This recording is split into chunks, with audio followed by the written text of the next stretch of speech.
Всем привет, с вами Пила. Мой DC-набор, собранный в бананке, который я всегда стараюсь таскать с собой в теплое время года.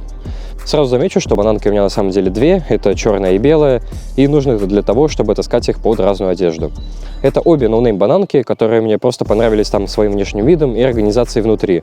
Собираю я их одинаково. Что находится снаружи?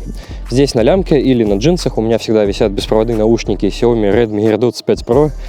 Мой любимый нейминг. Это беспроводные наушники, которые меня, в принципе, устраивают. Звук их средний и выше среднего, шумодав в них меня устраивает. Прозрачность у них такая средненькая, живут они, в принципе, долго. Хотя они не без огрехов в виде того, что у них иногда прерывается звук, есть какие-то лаги. Хоть я использую их, с телефоном Poco, который почти что тот же самый Xiaomi.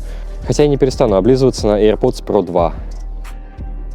Итак, что находится внутри? Открывая бананку, сразу можно увидеть перцовку, потому что я хочу таскать ее эффективно и удобно, чтобы от ее ношения, в принципе, был какой-то смысл. То есть ее можно сразу же достать из бананки и использовать по прямому назначению. Это все еще моя любимая шпага струйная, которая один раз уже в деле показала свою эффективность. Здесь у меня также прикручена батареечка, как это было и всегда. Также в основном отделении у меня находятся микровлажные салфетки. Это очень удобная штука, потому что влажные салфетки часто пригождаются, и хоть как-то их можно таскать в такой небольшой сумке в данном форм-факторе. По основному отделению это все. Здесь также находится еще внутренний карман. На данном карманчике, а точнее на пулере, у меня висит бензиновая зажигалка. Такая микрозажигалочка. На деле мне, в принципе, она не пригождалась, но почему бы и просто и не висеть здесь, она особо и не мешает. Единственное, что она стукается об баллон, когда идешь, и вот это заметно и не очень приятно. Возможно, это будет причина, по которой я ее в скором времени сниму. Что находится непосредственно в этом кармашке? Здесь у меня всегда лежат какие-нибудь жвачки, мятный скандик, еще какие-нибудь приколы такого толка. И учитывая, что эти предметы у меня часто ротируются, я считаю вещь очень полезная, очень нужная. Также здесь лежит гигиеничка, тоже вещь, которая мне часто пригождается, большая скрепка и такая маленькая коробочка, которая по сути является органайзером. Внутри здесь находится OTG на Type-C, он мне пригождается для работы с флешками прямо с телефона. У меня находится на ключах переходник с SD-карты, но так как у меня нету в телефоне приемника для SD-карт, я использую эту штуку, да и другие флешки можно подключать. Достаточно часто пригождается. Ну и также чисто по приколу можно подрубить еще какие-нибудь аксессуары, типа клавиатуры, там, мыши, подключить хаб и люто зарубиться в паб.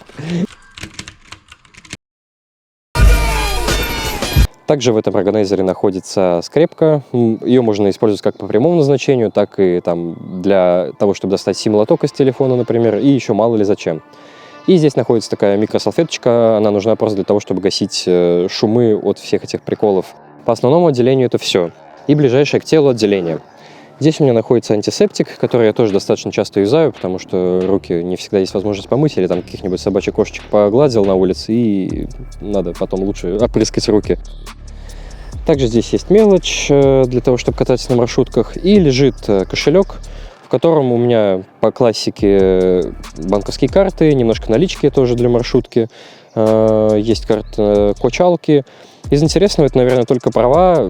Права удобны тем, что их можно предъявлять как паспорт в каких-нибудь там магазиках или, может быть, в каких-то еще других местах, чтобы подтвердить свой возраст. Покупаю наркотики, иногда бывает. И это, в принципе, удобно, что у меня всегда есть с собой документ, удостоверяющий личность, с одной стороны. А с другой стороны, это банально права, с помощью которых я могу водить тачку легально, там, сесть за руль у друга, у родителей. На этом обзор именно моей DC-бананки закончен. Сразу еще сделаю объявление, что хочу заснять видосик про свой DC-рюкзак. Спасибо, что остаетесь со мной даже с видосами по EDC раз в год. Ну а с вами был Пила, и всем пока!